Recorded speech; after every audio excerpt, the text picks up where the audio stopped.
Tanguy, où est-ce qu'on va? On va dans un cimetière. On va dans un cimetière? Ouais, mais pas un cimetière d'humains, un cimetière mécanique. C'est parti. C'est ma première expérience d'Urbex, je suis content d'être Pareil, avec toi. pareil. D'ailleurs, même Urbex, concrètement, je sais pas exactement ce que ça veut dire. Moi non plus, mais je trouve que ça claque comme Ouais. mot, tu vois. On part en Urbex. Urbex quoi. Désolé, je peux pas, j'ai Urbex, voilà. désolé. Le mec part en shopping et nous on va en Urbex. Alors Urbex, c'est un terme qui vient de Urban Exploration et c'est une activité qui consiste à visiter des endroits abandonnés. Il fait très très chaud là, il fait très très chaud, on sue, enfin c'est compliqué. Et là on va dans quoi? Là on prend le BTS, c'est le métro aérien. Pour les gens qui te connaissent pas, vite fait, est-ce que tu veux te présenter en 2 mots genre? Je m'appelle Tanguy, j'ai une chaîne sur les animaux qui s'appelle Toupette. Donc aujourd'hui on n'est pas dans le cadre de mes activités normales. Mais comme tu es mon ami et que j'ai envie de t'emmener dans un endroit improbable à Bangkok, et bah écoute, on va aller dans ce cimetière et je pense que tu vas kiffer. Est-ce que c'est un cimetière pour animaux? Non, c'est pas un cimetière pour animaux. Je t'ai dit, c'est un cimetière pour des choses mécaniques. Mais pour Descartes, les animaux, c'était mécanique? Et ben écoute, on va pas suivre la pensée de Descartes. Maintenant, on va se taper 10 minutes de taxi et on y est. T'as hâte? J'ai hâte. Tu sais où on va? Donc là on vient de donner un bakchich, on peut dire. Pour pouvoir rentrer dans le site du cimetière. Parce que normalement c'est interdit. Voilà. C'est que les personnes autorisées. Mais tu peux être autorisé avec 200 bahts. En fait, ici, on est sur un terrain vague qui appartient à un gros businessman thaïlandais. Ok. On sait pas trop pourquoi il y a ces avions qui sont ici à l'arrache. Ce qu'on sait, c'est que tout ce qui avait de la valeur dans les avions ont déjà été vendu et qu'il y a une famille qui vit ici et qu'en gros, la famille gère et protège le terrain. Donc pour rentrer, t'es obligé de payer, tu vois. Putain, c'est ouf. Tiens, il reste une aile là. Tu vois, par exemple, celui-là. Ah ouais. Putain, c'est gueudin.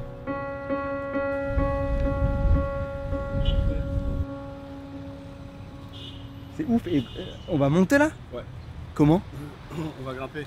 On va grimper, on va pouvoir aller dans les soutes, on va pouvoir aller là-haut. Putain, le mec fait de l'urbex. C'est de l'urbex, on est des vrais quoi. On est des vrais. On est Eh, des vrais. regardez-nous les gens qui font de l'urbex. Allez, viens, ouais, regarde. Et nous on n'a pas peur, ok? Et attends, il a pas de serpent et tout? J'espère qu'il y a des serpents, bordel. D'accord. Tu fais gaffe où tu mets tes pieds parce qu'il n'y a rien de solide. Ah, c'est ouf, putain. Ah, c'est ouf.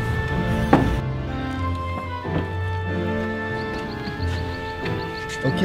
C'est extrême limite, mec. Toujours plus loin, plus fort, plus vite, jusqu'au bout de l'extrême limite. Parce que t'as cru que tu pouvais faire de l'urbex sans prendre de risques.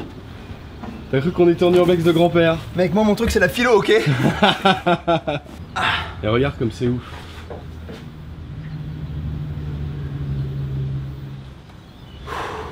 Bon, on va aller en exploration. Et vous voyez en fait ce qui est fou, c'est qu'il reste tout ce qui ne vaut rien. C'est-à-dire des bouts de hublot, tout ce qu'ils n'ont pas pu vendre, ils l'ont laissé intact. Et on peut se balader dedans, donc c'est plutôt cool.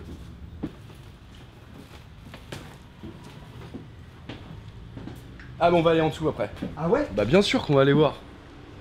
Bien sûr. Il y a un trou sombre avec des esprits maléfiques. Forcément, on y va. Pas serein.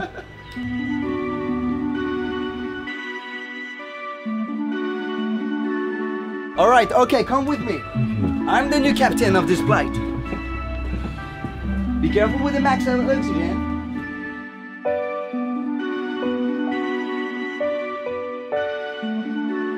Come on board. Oh la vache. Bon, on a quelques défauts techniques, Voilà. hein, qu'il va falloir que je règle avant qu'on parte. Mais le vol va bien se passer. Il reste pas grand chose, mais voilà, rien que ça, je trouve que c'est la classe de pouvoir actionner. Alors regardez, vous voyez ces tableaux que vous avez au-dessus de vous souvent, où on choisit l'aération machin et la lumière et tout? Et ben derrière, ça ressemble à ça. Donc ici l'aération, il y a un seul conduit qui va conduire les trois, donc il va alimenter les trois. Et ensuite, bon, lumière classique, etc. Mais j'avoue, j'avais pas calculé que c'était aussi simple.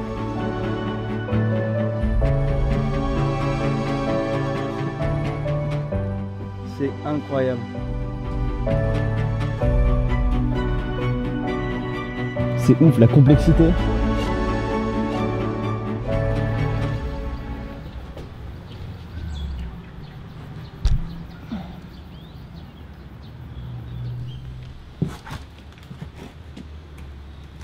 T'es sûr? Ouais. Je suis allé. J'y vais en premier? Vas-y. Vas-y, Cyrus, sacrifie-toi. Mec. Ok. Ça, c'est de l'urbex, ça, d'aller dans ce trou foireux. Non, je pense que le vrai urbex, c'est chier là-dessus. Je pense que ça, c'est l'urbex, mon gars. Cyrus, va dans le trou, bordel. Mec, j'ai même pas de lumière et tout là. Non, bah non. Et tu m'as dit que t'as vu un animal? J'ai vu un animal féroce. De type félidé. Un chat? Un chat. Les gens qui font de l'urbex. Ah, ma jambe! Les gens qui font de l'urbex, généralement, ils posent leur sac. Je sais pas. C'est quoi le manuel du bon urbex, quoi? Je sais pas. Je suis pas assez urbexophile pour savoir, mais je trouve que t'as la bonne dégaine d'un bon urbexman.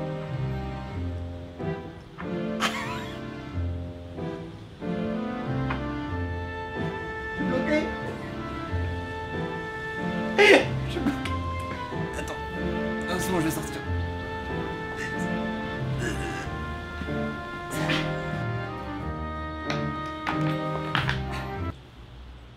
Sois sage. Ok, tout va bien. Tout va bien. Il y a même de l'eau. Donc là, je pense qu'on est dans les soutes à bagages. Voilà, on est dans les soutes à bagages et ici, ils ont entreposé les coffres à bagages cabine. Ah Comment on arrive à faire voler ces putains de machines, quoi? ouais. Même si je comprends la physique et je comprends comment ça marche, quand tu te rends compte de la taille du bordel et du poids, Je suis bien d'accord. tu te dis c'est quand même ouf qu'on arrive à faire voler ça et pendant 10-12 heures sur les montagnes. Alors imaginons un avion, hein, donc il est soumis à la gravité, donc pour qu'il vole, il faut qu'il y ait une force qui le tire vers le haut. Cette force, si elle est plus forte que la gravité, l'avion va monter, genre c'est quand il décolle par exemple, et si cette force est plus faible que la gravité, l'avion va descendre, c'est quand il atterrit par exemple. Pour qu'il y ait cette force, il faut s'assurer que les molécules d'air qui touchent l'avion par le dessous le fassent de manière plus forte et plus violente que celle du dessus. La forme de l'aile fait qu'en avançant, l'avion se prend plus de molécules d'air par le dessous et plus fortement. Donc la pression sous l'aile de l'avion augmente.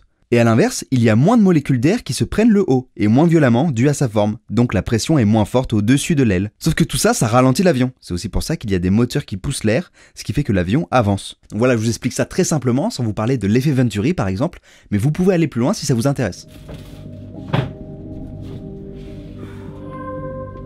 Chaleur là. Ouais, un peu, ouais. Quand tu dis ouais, moi je suis à cache-cache dans un Boeing.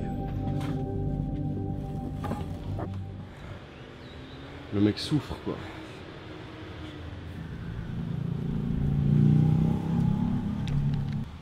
Welcome on board. Hey, thank you, sirs. Uh, Thanks for welcoming me. What is your seat number? Oh, my seat number is A13. A13, it's on the right. Okay, thank you. Oh, if you want to poo, you can have a poo here. Okay, no thanks.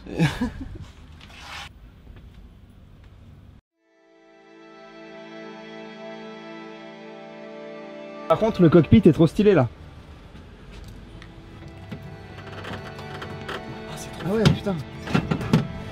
Les deux volants sont connectés en fait. Et c'est quoi les pédales, elles servent à quoi? J'en ai aucune idée, peut-être à... Franchement, j'en ai aucune idée, je suis proche de zéro en connaissance aéronautique. En fait, sur les petits avions, bouger les pédales, ça permet de tourner l'avion lorsqu'il est au sol. Par contre, pour les gros avions, ça permet de bouger le gouvernail de direction. En gros, quand le pilote, il veut tourner à gauche, donc il prend son manche, il va à gauche, ce qui se passe, c'est que les ailerons vont bouger. Okay, sur l'aile gauche, ils vont bouger de sorte à ce qu'il y ait moins de portance, du coup l'aile va descendre, et sur l'aile droite, ils vont bouger de sorte à ce qu'il y ait plus de portance, donc l'aile va monter. Sauf que, s'il y a plus de portance, il y a aussi plus de résistance de l'air. Donc l'avion, il va un petit peu piquer comme ça vers la droite. Et ben le gouvernail de direction, ça permet de redresser la trajectoire.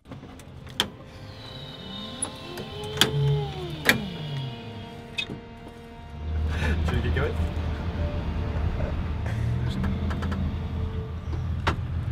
Ah putain, c'est la... Ouais, par contre... Tu vas à la salle ou? Enlève le... Team Shape. Hey, Team Shape! C'est la Team Shape. Damn les gens! Ça c'est le réservoir ça. Il tourne au 95 celui-là. En fait moi ce qui me surprend c'est à quel point tout ça c'est mécanique de ouf. Genre, Tanguy, appuie sur ce que tu faisais là. Regarde, c'est incroyable. Non mais genre là le truc avec le câble et tout là. Ça fait concrètement bouger un câble. Et même ça fait bouger des trucs en dessous hein. C'est ouf hein. Ouais. On tire le volant par exemple. Bah ça tire le mien, Même quand je joue des même le pédale. Enfin, c'est un gros bordel hyper mécanique en fait, c'est beaucoup moins électronique que ce que j'aurais pensé quoi. En même temps je pense que cet avion il date un peu, il date hein, tu vois, j'ai aucune idée du modèle. Ça par contre c'est hyper stylé. C'est ce truc là. C'est trop stylé ça. On dirait vraiment que c'est un missile quoi. Ouais, complètement, exactement. Et ça c'est quand du coup le pilote il a pas assez d'argent pour la garderie, il amène son môme et il lui file un petit volant pour faire joujou quoi. T'en as un toi aussi ou pas? Non j'en ai pas, c'est que pour les enfants du pilote. C'est que pour les enfants du pilote. Les enfants du copilote ils ont rien, ils ont pas le droit de venir. Alors pour ces petites choses qui étaient dans le cockpit, c'était assez chaud de trouver des infos. Du coup j'ai contacté un pilote en ligne qui n'est autre que Captain Joe, qui a été hyper sympa parce qu'il m'a répondu, il m'a laissé une note vocale trop sympa. Vraiment merci beaucoup. Et d'ailleurs n'hésitez pas à le suivre si vous kiffez ce genre de choses. De ce qu'il me dit, le petit volant là, c'est pour conduire l'avion au sol. Ce serait un steering tiller aircraft. Ça c'est ce qu'on appelle des Guarded switch. donc des boutons à bascule sous cache. Voilà, j'ai pas trouvé de meilleure traduction, mais en gros c'est pour des trucs qui sont assez importants et qu'il faut pas enclencher sans faire exprès. Genre par exemple des procédures d'urgence. Et ça c'est un Trim wheel. voilà, c'est-à-dire un compensateur. Je vous mets un lien Wikipédia si vous voulez aller plus loin. Tout ça c'est en description de la vidéo évidemment. Encore merci à Captain Joe et je vous laisse avec la suite de la vidéo. Je veux dire qu'aujourd'hui il doit faire à peu près, sans exagérer, il doit faire quoi, 32, 34 degrés? 34 degrés tu penses? Ouais je pense, il doit faire 34 degrés à peu près, on est en plein soleil, comme dirait Bigard, 34 à l'ombre, mais il n'y a pas d'ombre, tu vois, donc dédicace Jean-Marie. Le mec cite du Bigard ouais, quand même, il fallait le sortir. Pas sur ma chaîne mon gars.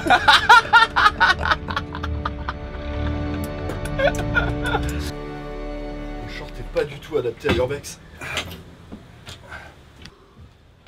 Putain mec, il y a Banksy qui est passé par là. Incroyable. Ouais truc de ouf. C'est ça l'urbex mec. Oh là là. Ça va, c'est une égratignure. Comment tu t'es fait ça là? J'ai passé mon pied dans le trou là. Je vais avoir une belle cicatrice. Je vais garder à mon avis pendant un moment. Ah ouais? Ouais. Après là si je peux me permettre c'est une belle cicatrice quand même. Ouais. Ouais, elle est jolie quoi. Ouais ouais elle est stylée. C'est là que Tanguy s'est défoncé. Mec je crois qu'on fait partie du club des mecs qui font de l'urbex hein. Ça y est, je pense que c'est la première vidéo urbex de ma chaîne. Ouais bah écoute première vidéo urbex de ma vie hein. Tu vois de ma vie. Et c'était cool hein, c'est un bel endroit. C'était hyper cool. Ouais. C'est superbe. Épices et tout en plein Bangkok c'est cool quoi. Mec c'était charmé, merci de m'avoir fait découvrir cet Mais endroit. avec plaisir franchement j'aime voilà j'ai kiffé t'amener ici, c'était vraiment cool et tout, ça m'a fait plaisir que tu kiffes tu vois. Bah, déjà ça m'a fait plaisir de te voir ici à Bangkok tu vois, Ah, parce que ça fait plaisir tu vois, c'est vrai. Si vous voulez plus d'urbex, n'allez pas voir sa Voilà, chaîne. n'allez pas voir la mienne, vous en trouverez pas. Mais si Mais- vous voulez un peu d'animaux, même beaucoup d'animaux, Exactement. allez voir ma chaîne, tout pète. Et attends mec, t'as oublié de dire un truc. Ah oui, abonnez-vous. Et surtout, si c'est un truc qui vous a plu, etc., même si ça sort totalement de ce que je fais d'habitude, n'hésitez pas à me le dire en commentaire ce que vous en avez pensé, etc. Voilà, c'est toujours un plaisir de tenter des trucs, se faire kiffer sur cette chaîne, parce que le but, avant tout, c'est ça. C'est de kiffer, C'est ça. grave. Ciao. Ciao.